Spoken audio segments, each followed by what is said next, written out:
আসসালামু আলাইকুম ব্যারিস্টার হাসান। ওয়ালাইকুম আসসালাম। কোম্পানি হাউস বেশ কঠোর অবস্থানে গিয়েছে এবং অলরেডি বেশ কিছু registered UK company struck out হয়ে গিয়েছে।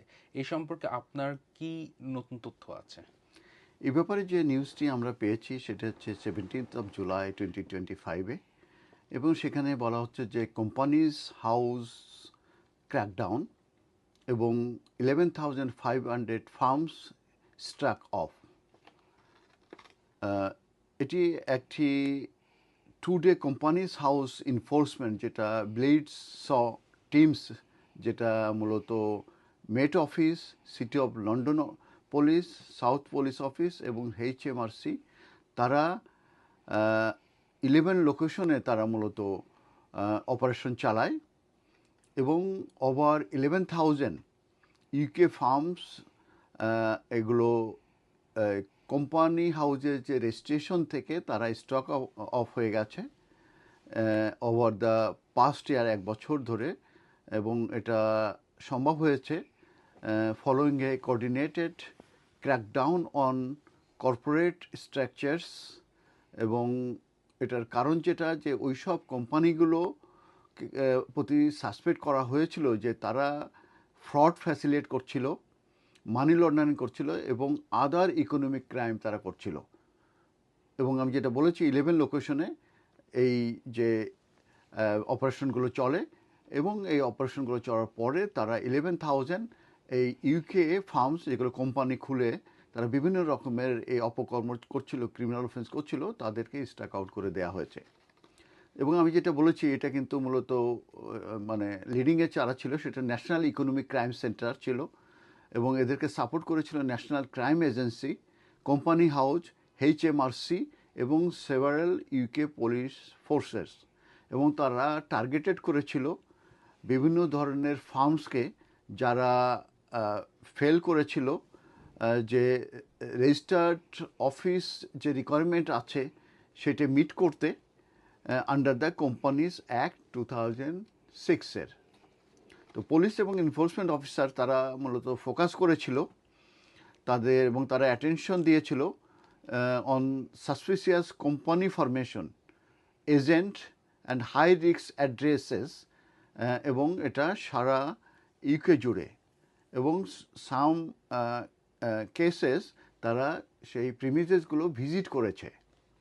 আর এই যে টু-ডে এনফোর্সমেন্ট ব্লিডস টিমস, যেটা যেটা আমি বলেছি, from Met office, city of London police, South Wales police এবং HMRC, তারা ডিসেন্ড অন 11 লোকেশনস, যেখানে তারা 30 ট্রাস্ট এবং কোম্পানি সার্ভিস প্রোভাইডার্স সেখানে তারা অপারেশন করে।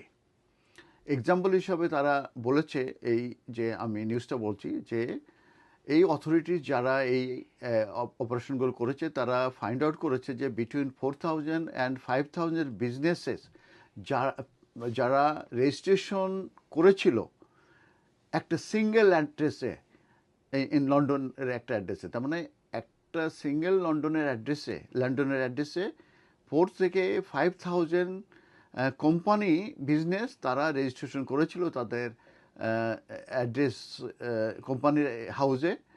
এবং সেই ক্ষেত্রে তারা তাদের রিয়েল প্রেজেন্ট সেখানে তারা দেখতে পায় নাই, কিংবা তারা ওইখান থেকে অপারেটিং করছে না। তারা বেশিরভাগই ইউকে রিজন কিংবা ওভারসিজ থেকে তারা অপারেশন করছে। এবং এই প্রোব যে আইডেন্টিফাইড করে যে সেভারেল ফার্মস যারা মূলত এক্সিস্টেড আছে অনলি অন পেপার, তারা পেপারে অলরেডি এক্সিস্টেড আছে এবং নট কন্ডাক্টিং জেনুইন কমার্শিয়াল তারা কোনো জেনুইন কমার্শিয়াল অ্যাক্টিভিটিস তারা ওইসব অ্যাড্রেস থেকে তারা করছে না, কিংবা এই ইউকে থেকে তারা করছে না। সো অ্যাজ এ রেজাল্ট কি ইন্ডিভিজুয়াল যারা ইনভলভ আছে in the mass incorporation of the companies, তাদেরকে মূলত বার্ড করা হয়েছে, মানে তাদেরকে রেস্ট্রিক্টেড করা হয়েছে ফ্রম ফার্দার রেজিস্ট্রেশন করার ক্ষেত্রে থেকে। এছাড়াও 3 হাই রিস্ক ট্রাস্ট এবং কোম্পানি সার্ভিসেস প্রোভাইডার্স তাদেরকে শাটডাউন করে দেওয়া হয়েছে। এছাড়াও 27 যারা এই এনফোর্সমেন্ট অ্যাকশন ফেস করছে এবং ক্রিমিনাল রেফারেলস তারা মূলত পেয়েছে, এবং তারা submitted to the insolvency services.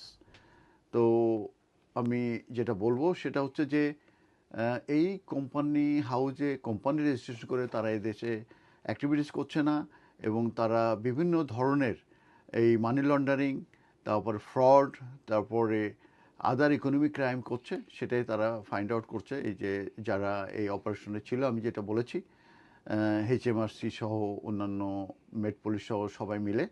তো এই ক্ষেত্রে যারা এই ধরনের অ্যাক্টিভিটিস করেছেন কিংবা এই ধরনের ভুয়া কোম্পানি খুলেছেন, তাদের প্রতি এটা এক ধরনের মেসেজ যে আপনারা সেগুলো বন্ধ করে দিয়ে এখান থেকে বেরিয়ে আসেন, তাহলে কিন্তু আপনারা বিভিন্ন রকমের প্রবলেমের শিকার হতে পারেন।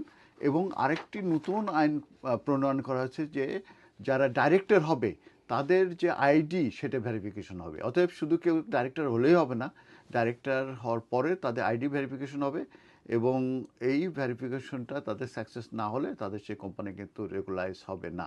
অতএব মেসেজ এটাই আমাদের কমিউনিটির জন্য যে এই কোম্পানি খুললেন কিংবা আপনার নামে কেউ যদি কোম্পানি খুলতে চায়, আপনার ভেরি কেয়ারফুল থাকেন, এগুলোর ভিতরে আপনারা ইনভলভ হবেন না। এবং যেটা আমি বলেছি, সেই কোম্পানি খুলে বিভিন্ন ধরনের যে অপকর্ম কিংবা ক্রিমিনাল হচ্ছে, এর জন্য কিন্তু ডাইরেক্টর কিন্তু পানিশ হবে এবং তারাও কিন্তু ক্রিমিনাল কনভিকশনে সাফার করতে পারে। ধন্যবাদ।